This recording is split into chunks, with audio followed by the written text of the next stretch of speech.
Welcome to the week of the full moon in Pisces. Here's your energy update from Lunar Ladies. My name is Shannon, and I'll be your guide as we go through the power and the energetics of the full moon lunar week. So here we are with the full moon happening in the evening on the West Coast in California at 10:22 p.m. September 1st. And those of us enjoying our lives on the East Coast, it will be early in the morning on September 2nd. The full moon happens at 10 degrees Pisces as the 10-degree Virgo Sun makes a direct harmonic alignment, lighting up the moon and expressing this field of energy that takes us into an expanded state of consciousness. Now, the power of a full moon, what it does is it brings up deeply buried emotional energy, subconscious thoughts and behaviors and beliefs, rising up to the surface mind to be seen and dealt with. So what do we do during a full moon? This is a great time to release because things are getting drawn up from deep inside your core root self, your psyche, and your unconsciousness. And so whatever's coming up, especially if it's uncomfortable, you want to be with it. You want to sit with it. You want to have a conversation. You want to look in that mirror. Discover what it is, feel into it, remember what is it. Now, when we look at the sign of the full moon, that's where we can go deeper into in our alignment with what this particular full moon is bringing up. So once we get connected to what's coming up, and I like to say press pause with the universal remote so we can tune in and feel what we're feeling instead of being so busy or just pretty much living as a talking head. So we want to be feeling our bodies, we want to be aware of our emotions and our thoughts and our feelings, and we want to slow down and have these sacred pauses or these moments where we can tune in and be with ourselves. Like, this is a sacred time to really honor what you feel and what's going on within your inner world. And now we look at Pisces energy, and we look to its light side and its shadow side. Because at the full moon, what does come up are the shadow energies, because all this light is out in the dark, but it casts the shadow vibration. When there's something light, we're going to see something dark. Not to be afraid, because especially when you're a lunar lady, you get really good at this. And the more you release under the light of a full moon, the less old baggage and junky stuff that there is floating around in your consciousness to take you down. So we're constantly cleaning and cleansing and purging every full moon. That's why I've been doing this for years, since 2014 religiously. But I'm born as a Cancer sun, so I've been doing this from day one. So I love tuning into what's coming up for me on a full moon, and then I sit with it, and a great exercise that you could do is write it down and then light it on fire. Why do we want to light it on fire? Well, when you light something on fire, so what you're doing is you're getting this mental, emotional, non-physical energy out onto a physical piece of matter. And then you want to change its energetic state. So you use the powerful and sacred element of fire to then take that piece of paper, that material, light it on fire, and it releases all that non-physical energy to the cosmos. And fire is a purification tool, as well as it transmutes. So this is a great and simple exercise that you can do to help free energy that has been locked, trapped, or is ready to be, see the light of day and be released back into the cosmos. So don't stop there, right? So we want to become aware of what we're feeling. We want to release what's coming up for us. And then step 3, we want to fill in that new space with something that you can celebrate, because you don't want that old space to get filled back in with like old junky energy. You want that new space to be filled in with joy, light, happiness, love, gratitude, thanksgiving, compassion, forgiveness, whatever is a highest vibrational state that you can align with. Bring that into your body to fill that new space up. So it's a 3-step process. Stop what you're doing, feel into it, be with it, don't be afraid. Number 2, write it down, release it, transmute it, let it go. And then step number 3, celebrate the energy that you are now free of that energy. It's not good or bad. It's just, energy that's released and it's going to be transformed. So fill it in with energy of your choosing as a conscious creator. All right, so that's the full moon 101. And you can do that every full moon, meaning 13 times a year. And after a year, believe me, you'll feel really good. And so that's what I teach people, and I help them do that. And I offer support as a private coaching client, or if you like to do group work, you come into the inner circle. This is what we do as a group together in a highly focused and conscious way. And if you want to just be part of our free community, then you also get reminders that, hey, this is going on. Ready? But when you're in the inner circle, I'm right there with you, doing it with you, releasing, celebrating, and letting stuff go. Okay, so let's find out more about this particular full moon in Pisces. Now the full moon, when it travels through the constellation of Pisces, is called the healer's moon. So now we want to tap into the healing energy. And Pisces healing vibration comes through unconditional love, compassion, forgiveness, and oneness and unity. So that's the emotional state that you want to tune into and do your best to become one with that vibration. Now the shadow side of Pisces, and this is what we need to look out for, because stuff like this can come up in this vibration. The shadow of Pisces is I am a victim, or I'm victimizing someone else or something else unconsciously. You want to look at your belief systems. Where do you feel that you're the victim? Where are you suffering? Where is this like an ongoing pattern?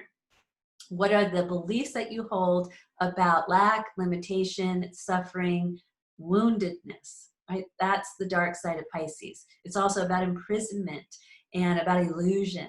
So scan your whole self and go, what are the illusions that I am believing in? Now, this is the energetic the full moon is broadcasting, but the full moon is not alone in the cosmos. In our solar system, we have other planets playing along their tunes that create this beautiful cosmic symphony that we can be blessed by. So we have the Virgo Sun, and the Virgo Sun is I'm the flip side of Pisces. I'm the one in service to the body, mind, spirit, wellness. But I don't serve from an empty cup. I serve from a cup that overflows. That's why I need my partner, Pisces, to connect with the oneness of the universe to fill me up so that I can then show up in the physical world and be of divine service to others from a cup that overflows. So see how they interact and play together. Now, each of the signs has a partner, and they do that. They connect and they dance and flow with each other. So when you look at your own sign, look at its opposite sign. This will give you the full picture.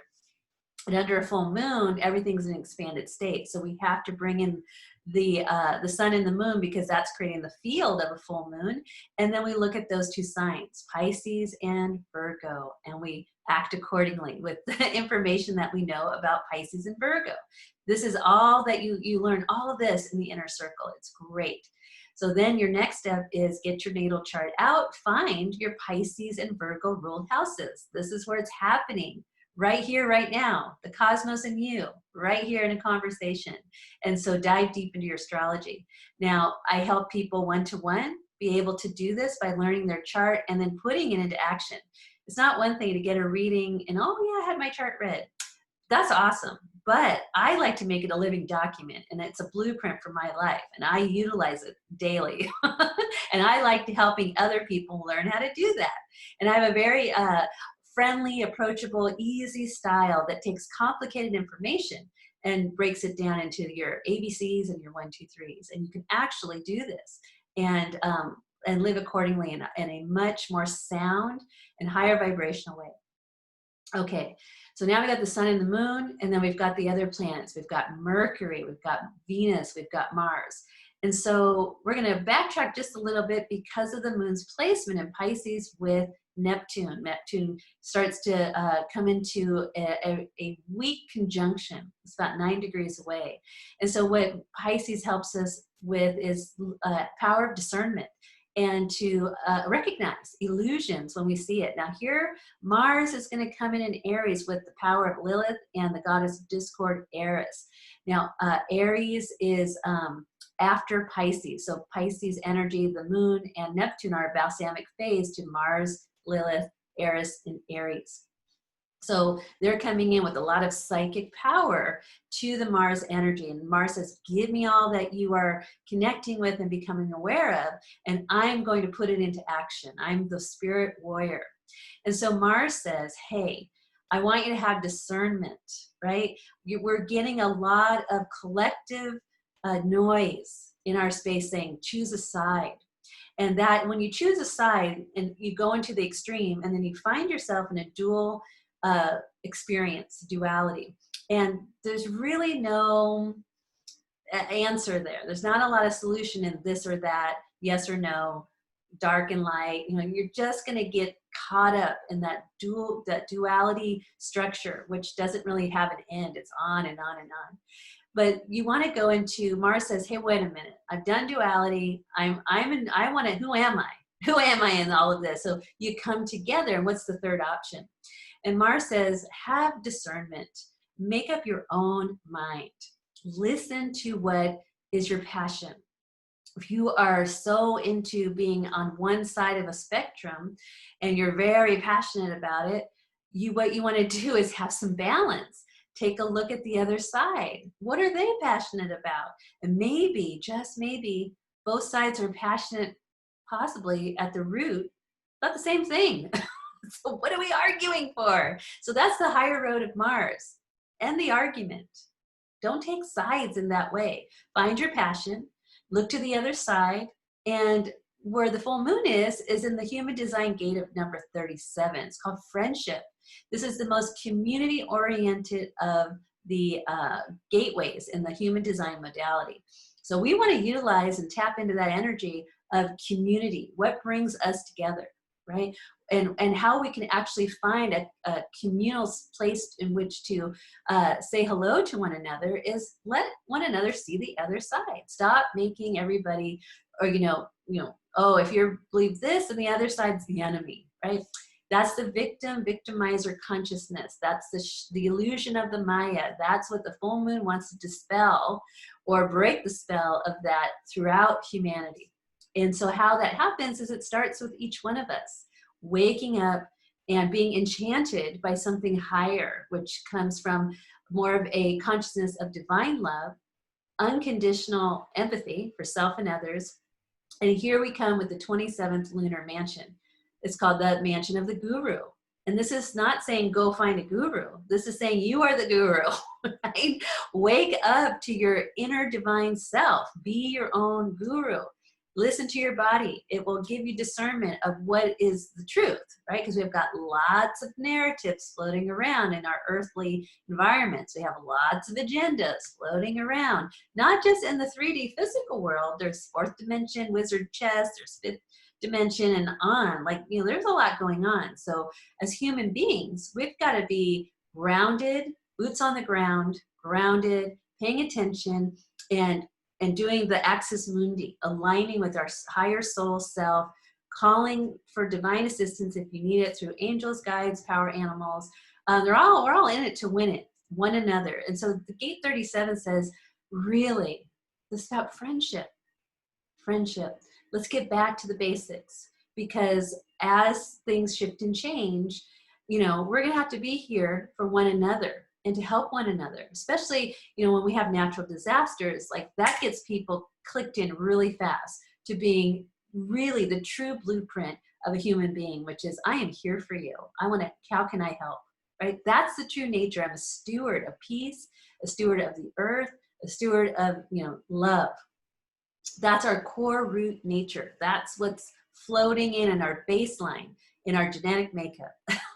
Now, other things can get in the way and kind of disturb that field. But we have a lot of help this week from the full moon and the planetary alignments that are getting us back into reality. What is the real experience? Now, Mars and Aries and Lilith, they're the stars of this next 6 months because of Mars retrograde coming up next week on the third quarter moon, the Magician's moon, or I like to say the Magus moon. And so go to my blog post and check out what is this the Neptune and full moon in Pisces is saying, use your willpower to transcend limitation and illusion. And Mars and Lilith, the black moon, are saying, hey, it's the illusion of control, which is rooted in fear. So there's some great exercises and 2 questions that you can explore this week. So go to the blog post, lunarladies.com, click on this week, and you'll find the blog post for the full moon. And also listen to the podcast, episode 15 of WTF, What's the Frequency, where it teaches you how to be your own guru. So I highly recommend doing both. Read the blog post, listen to the podcast, and then finally, step number 3, because 3 times a charm, right? Because when we work with the full moon, it's stop what you're doing, release and let go, and then fill up and celebrate. So this week, read the blog post, listen to the podcast, and join us in the Lunar Ladies Club and the Inner Circle on our mighty network for the Lunar Ladies. It's a great place to be. It's super fun. It's actually quite stunning and very beautiful. I love all the graphics and the information and the people who are already there. It's a wonderful place to find yourself. It's community-based, and we're doing something awesome and wonderful together, and that's learning who we are and why we're here, and coming into widening our circles to bring us into a community place that supports love and life on planet Earth. All right. See you next week for the 3rd quarter energy update. Happy full moon.